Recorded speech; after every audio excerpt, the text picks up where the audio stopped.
Hey YouTube, in this video I'm going to be doing a deck profile on my Scarlet Coco OTT deck. So this is for standard format. So this deck was very easy to build because there's only really like one card in here that's pretty pricey if you need to get a playset of it. And you'll immediately recognize, at least if you're up to date with the current meta, you will recognize what that card is when it comes up. But anyway, let's get right into the deck profile. It's a pretty standard deck right now. I feel like right now the only issue with the deck is that there are not enough witch cards available in standard. So, but that doesn't stop me from building the deck. The deck is still really fun to play. I actually find it more fun to play than the CEO Amaterasu deck. But I will be swapping these out for Magus when I get around to building that deck. So, start off, we got 4 Scarlet Coco. This is your main turn 3 ride. Like, you want to ride this first. The finisher card is Wistaria. So we're running 4 copies of her. She's the other grade 3 witch with gift, so obviously we're going to run her as the other one. This is what I like to call the Dragonic Waterfall. It's like the finisher, grade 3. You can ride it first, but it's not as good in the early game in playtesting the deck. So that's the grade 3 lineup. Pretty straightforward. Next, I'm running 4 copies of Silent Tom because I still think Silent Tom is very good in the late game when the opponent doesn't... Well, the opponent may have 1 or 2 sentinels in their hand, and you know that they have them, so then you can actually pressure them real well to drop their zeros with Silent Tom, because he still has a continuous effect where they cannot block with a normal unit. So oftentimes what I've found is he's very good at preventing them from guarding with grade 1 10k shields, which is very nice. And of course sentinels as well they can't use. Then we're running Topaz, which PiPi, and she is in here because, well, at 4 copies, because first of all, she is going to be 10, which doesn't really matter much, but it's because it's only during your turn. It would be nice if that effect applied during the opponent's turn as well, because then they couldn't try to poke her with like a 9k grade 2 or something. And when you ride on top of her with Scarlet Coco or Wistaria, you get to draw a card for Soul Blast 1. So it's keeping in line with the old soulless OTT build, which is what the witches were known for in OTT. So we play 4 of her. And then the only other grade 2 I'm running is for Mei. So she's the other witch grade 2 that's available. So when placed, look at the top card of your deck and put it on the top or bottom of the deck.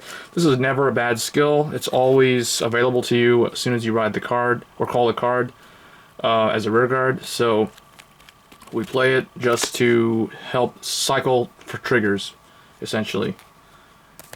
For grade 1s, 4 Sprout Witch RoRo. She's the only grade 1 witch card right now at the time of filming. Unless there's like a promo or something that I'm not aware of.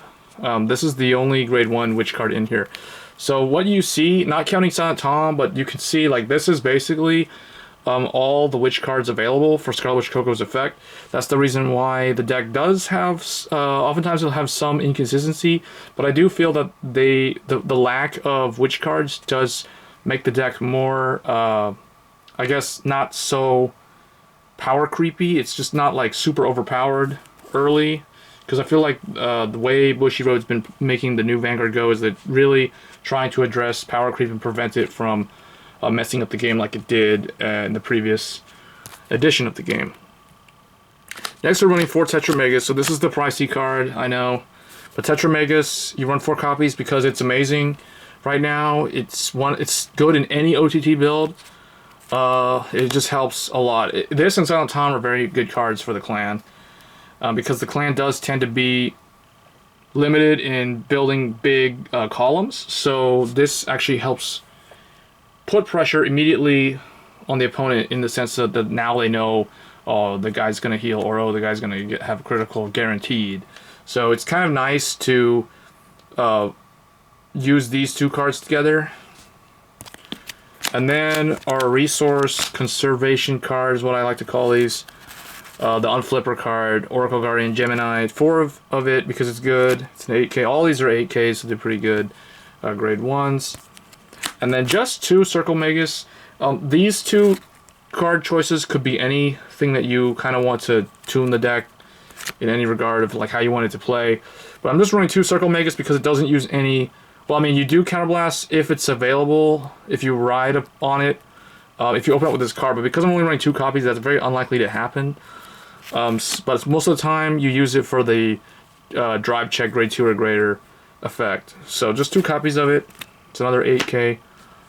And that's grade 1 lineup, and then the grade 0s, the trigger lineup, is basically the Sentinel, Mist, and then the 8 criticals. So you got Psychic Bird, and Guardian, Oracle Guardian, Nikkei, and then you've got Sphere Magus, of course, and then Lozenge Magus. So I really want them to bring out Lulu, because then the deck would actually have its original, like, feel to it, but I don't know. I guess they're gonna start changing up starters, but it's been really slow because they don't want power creep, because starters were kind of one of the things that broke the game, like back in the Stride era. So anyway, guys, let me know what you think of the deck, or what you change, if anything, and let me know if you play OTT, or specifically the Witch build, and what do you think of the deck. I'll catch you guys in the next video. Thanks.